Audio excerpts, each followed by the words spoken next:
नमस्कार, मी सागर जोशी। TV9 मराठीमध्ये आपलं स्वागत। आणि बुलेटिनच्या सुरुवातीलाच काँग्रेसमधून एक महत्त्वाची बातमी आहे। महाविकास आघाडीतील जागा वाटपाच्या पेचाला अशोक चव्हाण हे जबाबदार आहेत। काँग्रेस नेत्यांनी खासगीमध्ये बोलताना हा दावा केलाय। TV9 मराठीला ही सूत्रांनी माहिती दिली आहे। जागा वाटपामध्ये चव्हाण यांची महत्त्वाची भूमिका होती आणि काँग्रेसच्या पारंपरिक जागांवर त्यांनी त्यावेळी दावा केला नाही। चव्हाणांनी पारंपरिक जागांवर दावा करायला हवा होता असं काँग्रेस नेत्यांनी खासगीत बोलताना म्हटल्याचं सूत्रांनी सांगितलंय। महाविकास आघाडीच्या जागा वाटपाचा पेच, अशोक चव्हाणांकडून घोळ। महाविकास आघाडीतील जागा वाटपाच्या पेचाला अशोक चव्हाण जबाबदार, काँग्रेस नेत्यांचा खासगीमध्ये बोलताना दावा, सूत्रांची माहिती। महाविकास आघाडीच्या जागा वाटपात अशोक चव्हाणांची भूमिका महत्त्वाची होती। अशोक चव्हाणांनी काँग्रेसच्या पारंपरिक जागांवर दावा केला नाही।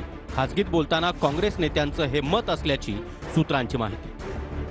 चव्हाणांनी काँग्रेसच्या पारंपरिक जागांवर दावा करायला हवा होता असं ही मत, सूत्रांची माहिती। तर अशोक चव्हाण यांनी जाणून बुजून घोळ केला का, काँग्रेस नेत्यांना संशय असल्याचं देखील सूत्रांचं म्हणणं।